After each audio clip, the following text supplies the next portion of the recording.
first step we took was to approach the Heritage Lottery Fund to get funding to employ a project director.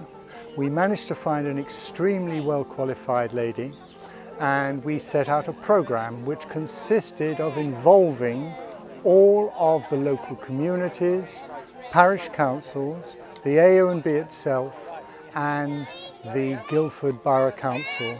And together we formed a working group and called for volunteers so that there could be activities in each and every village along the Tillingbourne Valley.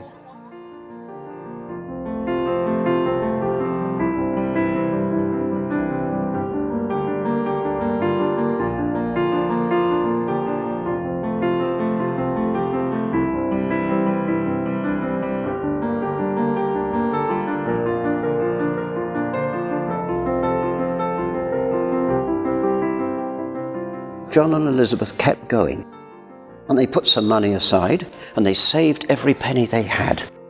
And in 1830, John put his signature on the lease of Shalford Mill.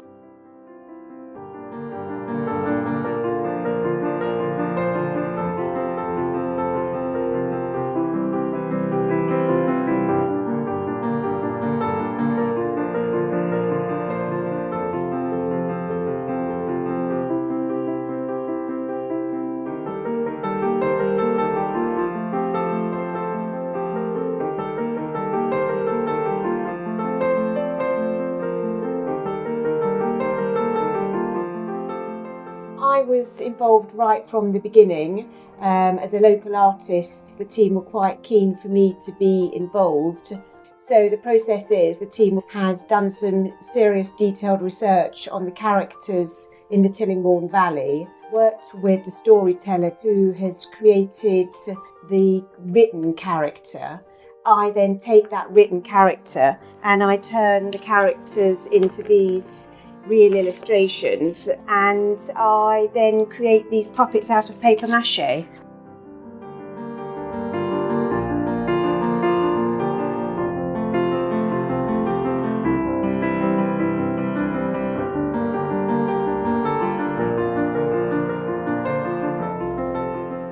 Hello, I'm Rob Fairbanks. I'm the director for the Surrey Hills Area of Outstanding Natural Beauty, and my involvement is really to bring all the local authorities together with the conservation agencies and people like Natural England and English Heritage to really sort of celebrate the Tillingbourne Valley, which is a jewel of the crown within the Surrey Hills. It's one of the most industrialised river valleys back in the 16th century, 17th century, and although the area is designated for its beauty, its history and culture runs really deep, and it's about working with the communities to celebrate that and to promote an identity for the Tillingbourne Valley which has been lost over the last 200-300 years.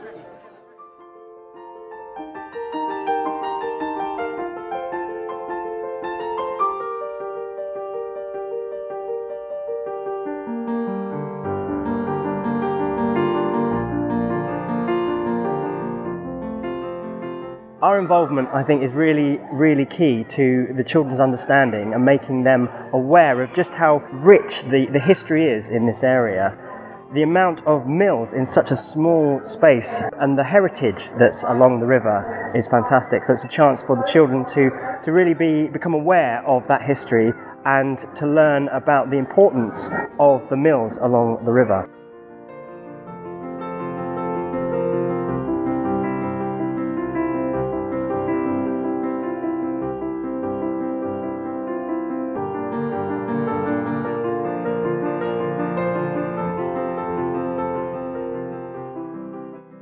Today we're basically assisting Guildford Borough Council with cleaning off the remains so people can see them, keeping an eye on them for their conservation and repair, keeping what we can in good order. It's a vast site, it's a big job, and clearing the damaging vegetation.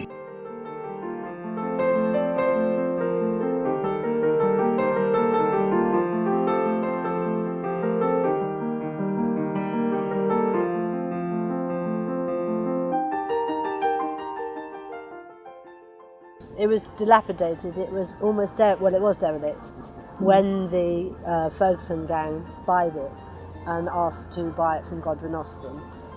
So really, it was at that stage about to be sold for its timbers. It was that dilapidated. So that's when John McGregor was brought in to say, can it be saved? And certainly he said, yes, it can. And that's how it's been saved and handed over to the National Trust.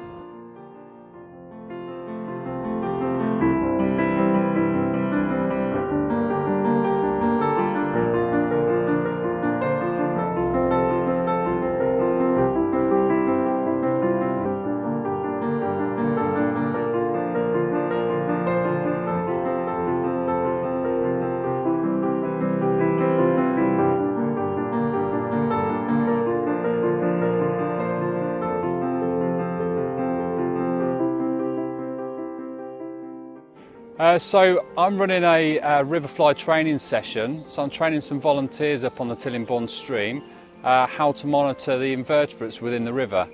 Tillingbourne is it's a beautiful chalk stream. It's got some cracking habitat in it, some nice deep fast flowing areas, some sandy bars, lots of vegetation, and the more habitats you have, the more life you have.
One of the main aspects now that the project is over is really establishing the permanent legacy that we set out to create at the very beginning.